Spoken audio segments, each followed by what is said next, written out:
Now we are going to where the rubber meets the road. We are going to discuss your testing questions.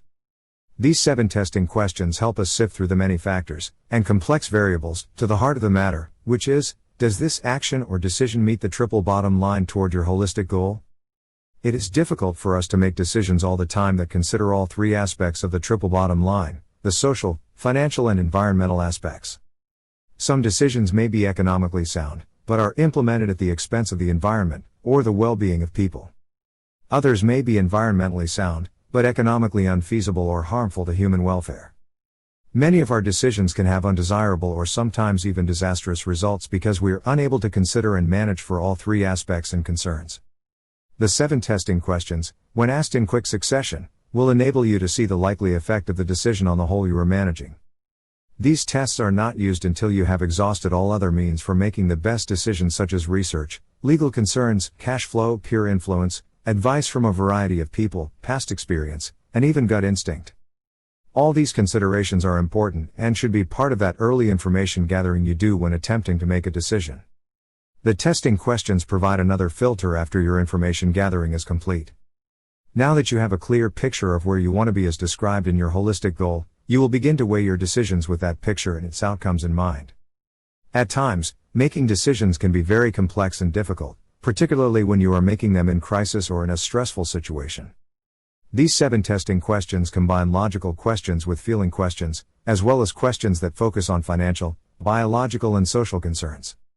Moreover, these questions also help you consider short-term and long-term consequences, helping you address the complexity and ensure that your final decisions and actions are the best they can be in terms of your holistic goal and the life you want to live. In testing, there are a few things to keep in mind. First, you should only spend minutes, not hours, going through the testing questions. The cause and effect test should be asked first and society and culture last. Other than these 2, it does not matter what order you ask the testing questions in, but the idea is to move through them quickly. The gross profit analysis and marginal reaction tests may require some financial calculations and thus more time, but you can use rough estimates when you initially test a decision. You can then go back and do those calculations if they are needed to make a final decision. Second, you will find that not all decisions require that you go through all 7 tests. If you find you are getting stuck as you go through them, it's likely that you don't have enough information about the issue you're trying to address and need to do more research.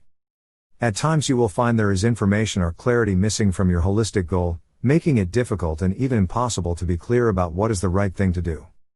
When this happens, it is time to revisit your holistic goal and dig deeper into how you want your life to be, what you must produce to live that life, and what will need to be present to sustain it far into the future. In using the 7 testing questions, you ask a series of questions that will help ensure that the decision you make is simultaneously socially, economically, and environmentally sound, and will lead you toward your holistic goal. If the situation is a major one, or complicated, you might want to have your holistic goal in front of you as you think through the testing questions. If the decision passes most or all of the testing questions, and it is clear that it moves you toward your holistic goal, you will have added confidence in your decision. If it fails one or more of the testing questions, it can mean a number of things, as follows. 1. It won't work, so you abandon the decision. 2. The decision or action needs to be modified, or 3. You go ahead with the decision or action knowing that sooner or later you will have to deal with the reasons it didn't pass the testing questions. If you find yourself uncertain as to whether or not a decision passes one or more of the testing questions, it could mean one or more of the following things. 1. You need more information. 2. You are unclear on what you are testing. 3. A particular testing question doesn't apply in this situation, or 4. You need to revisit your holistic goal to get clarity. Now, let's go over the 7 tests, which include 1. Cause and effect. 2. Weak link, social, biological, and financial. 3. Marginal reaction. 4. Gross profit analysis. 5. Energy/money source and use. 6. Sustainability. 7. Society and culture. Now we'll take a look at each of these 7 tests individually and see what they are asking. The cause and effect test.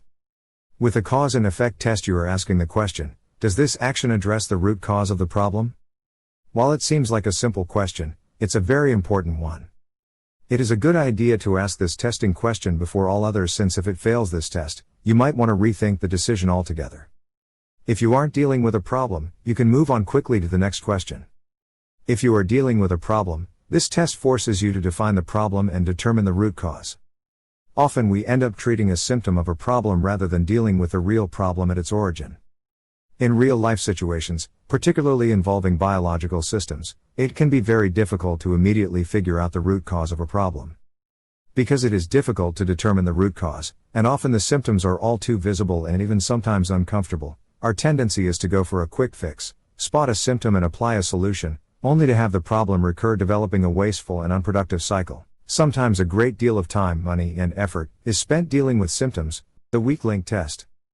The weak link test refers to the old adage, a chain is only as strong as its weakest link. Every chain has a weak link when it is stretched to the breaking point. If you spend time and energy trying to strengthen a chain, but don't address the weak link, the chain will still be weak at that point and you will have wasted resources. It's important that, once you've identified the weak link in the chain, you commit some resources to addressing it. The weak link test allows us to check our actions to ensure that they address the link that is weakest at any given moment. This test applies in three major areas: social, biological, and financial. The social weak link asks, have you considered or addressed any confusion, anger, or opposition this action could create with people whose support you need in the near or distant future? In other words, is it possible that the decision you are trying to make will offend or confuse people whose support you need now or in the future? It doesn't matter if your decision is correct, if you don't have support from the other decision makers, or from the people in your resource base, and if it will ultimately cause conflict, it is ultimately a bad decision. This question is not really a pass or fail, but it sends up any red flags you need to know about and should address before you go ahead. You can then figure out how to make sure you don't create misunderstandings, or ultimately worse, obstacles to getting where you want to go. When you suspect that taking a particular decision will result in a reaction that blocks progress toward your holistic goal, then make a mental note to return to this matter if the action being tested passes the overall testing process. You will need some ideas to diffuse the situation before you proceed rather than cause conflict. It's easier to have a plan and be prepared for resistance, than to have to later undo damage caused by a poorly thought out decision. The biological weak link test considers the question, does this action address the weakest point in the life cycle of this organism? You'll often use this test when you are dealing with populations of plants, or animal organisms that have become a problem. This may be because the organisms are too many in number, such as parasites infesting a rancher's cattle, or the leafy spurge that's invaded a grassland. Maybe it's the cockroaches that invaded a family's kitchen. It might also apply to organisms that are too few in number, like a rare aloe plant that needs protection, or the numerous species of animal life that are threatened, or in danger of extinction. Every organism has a point of greatest vulnerability during its life cycle, its own weak link.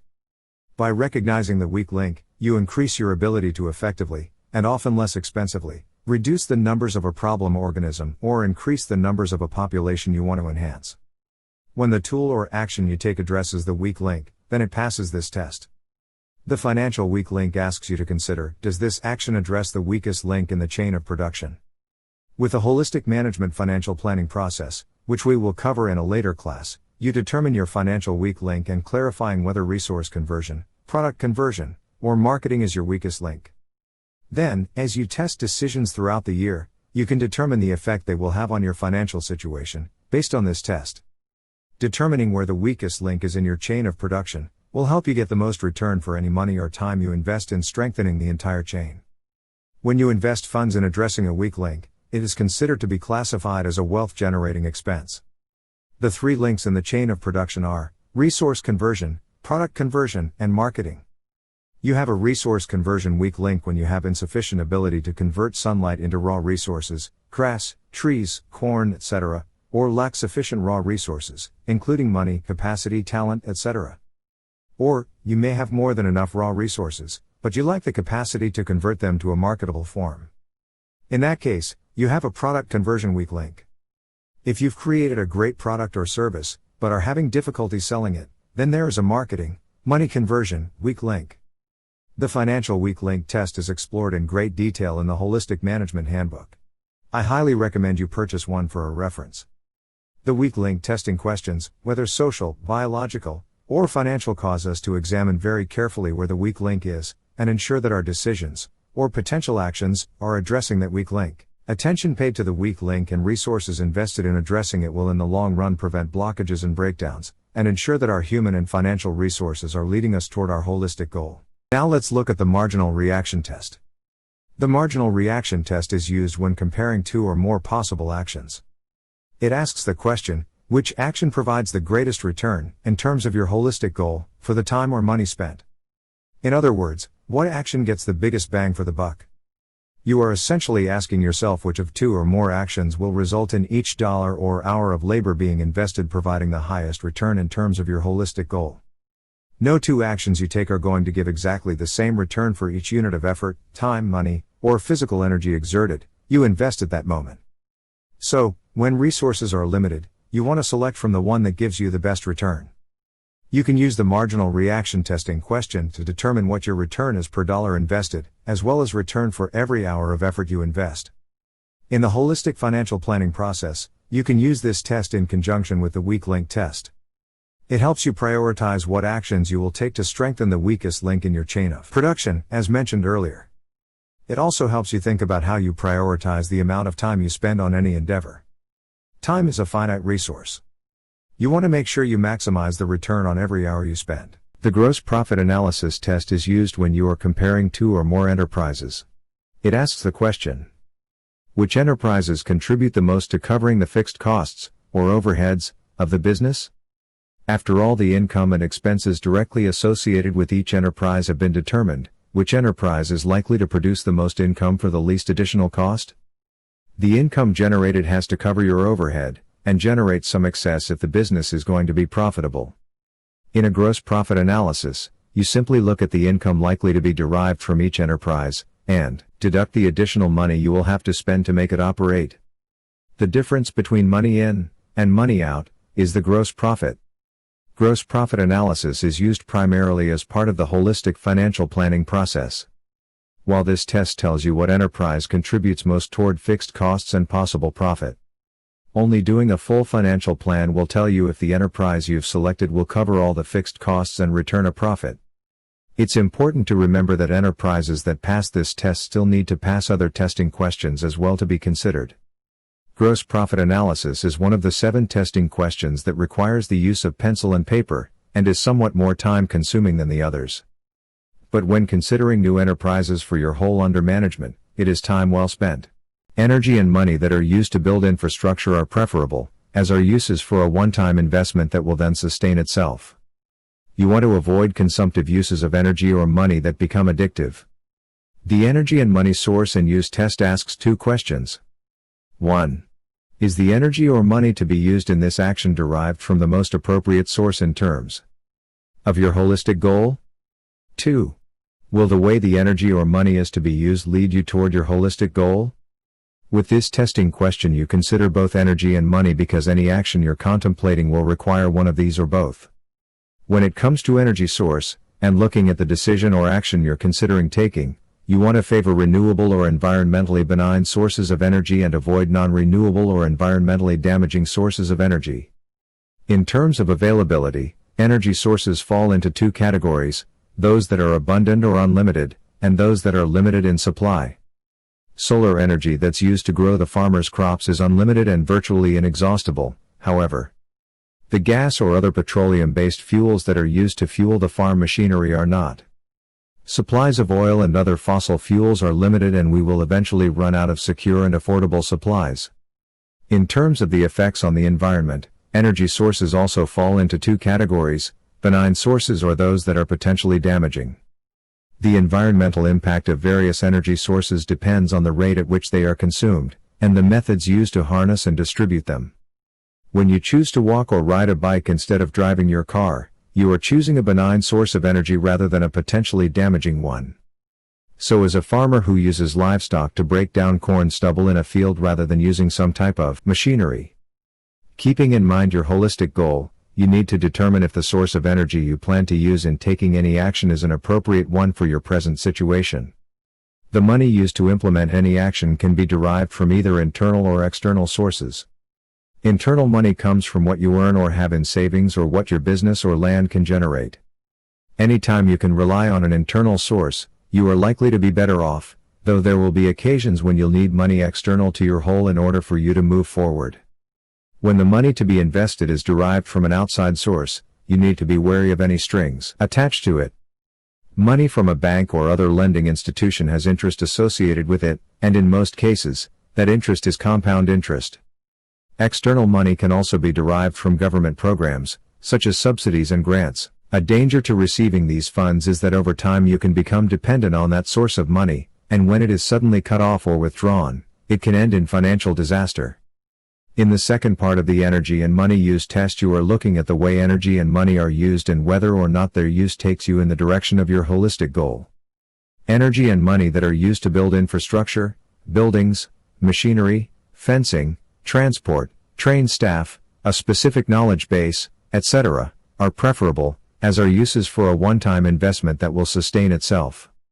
What you want to avoid are uses that have no lasting effect, or that left unmonitored can become addictive because they put you at risk of becoming dependent on them. Sustainability helps you keep in mind the long-term consequences of your actions in the context of your holistic goal. The sustainability test asks you to answer the question, if you take this action, will it lead toward or away from the future resource base described in your holistic goal? This question helps you keep in mind the long-term consequences of your actions and behavior, and is one of the few tests that asks you to focus on a specific aspect of your holistic goal. In every decision there is the potential of influencing one or more of the aspects you have listed in your future resource-based description, including the people, land, and community. The sustainability test insists that you look at what you have said must be in place far into the future to sustain this whole under management, and think about whether this decision or action will move you in the direction of that description or away from it. Where the other tests ask what you think, the society and culture test asks how you feel about the action or decision you're running through all the other tests. In pursuit of progress, no question carries more weight than this one. An action or decision may have passed all other tests, but you may choose not to do it because it just doesn't feel right. Or, the opposite could occur, and although the decision or action did not pass the majority of the 7 testing questions that applied, you still feel it is the right thing to do. What's important in this latter situation is that because of the questions you have asked, and all you now know, you can work to mitigate at least some if not all of the consequences. You can also better identify what to monitor. This test asks the question, considering all the questions and your holistic goal, how do you feel about this action or decision now? The society and culture testing question, more than any other, can be done only by the decision makers who formed and have ownership in achieving the holistic goal. You are now considering the decision based on your own cultural and social values and traditions. Using the 7 testing questions with your holistic goal might feel a little awkward at first, but with practice testing will become almost automatic. With practice, these questions will become an integral part of your decision-making process and help you create the results you want. Ultimately, there is no tyranny in testing because the questions merely support you in your decision-making process. You may decide to implement a decision that merely addresses a symptom because you need to stop the bleeding and take some sort of immediate action. But while doing so, you know the results of the decision will be temporary and won't lead you towards your holistic goal. You at least know that the decision is not in line with what you hope to achieve in the long run and that eventually you are going to have to do something about it. You may also choose to implement a decision even though it failed to pass all but the society and culture testing question. Or, you may decide not to do something even though it passed all 7 tests, but it just doesn't feel right at this time. Even after making your very best effort to do the right thing, and even when a decision has passed all 7 testing questions, it could still prove to be the wrong thing to do. This is why the feedback loop and monitoring your decisions is critical. Once you have made a decision, or have decided on an action you'll proceed with as a course of action. The decision may even be part of your holistic financial plan, your holistic grazing plan, or some other plan. Before you actually implement the decision, it is important to determine what the earliest warning signs or indicators might be that you're going off track. Then, monitor those indicators carefully, and as you implement the decision, take action quickly if things start to go wrong. You do this by considering any unintended consequences that may arise from your actions, recognizing the complexity of all living systems. If your decision involves the land, for example, controlling an insect pest, it is even more critical to develop monitoring criteria because of nature's complexity. In fact, Some people suggest it is best to just assume you're wrong and monitor the early warning indicators closely for the first signs that your plan is off track. If you find you're headed someplace you didn't want to go, you can either adjust your plan or replan entirely. You're not monitoring to see what happens, you are monitoring to make happen what you want to happen, to bring about the desired changes in line with your holistic goal. In this regard, the word plan is actually a 24-letter word: plan, monitor, control, replan, with positive action following each step. Now that you understand the basic steps of the holistic management decision-making process, you can begin to use it in all your decision-making and management practices. Now that we've finished your holistic goal, we've taken the time to look at how we use the 7 testing questions to test the decisions you made to develop that holistic goal and to see whether it is sustainable into the future. This exercise is also going to be very important as we go into the next classes talking about your business plan, because all these elements are directly transferable into your business plan.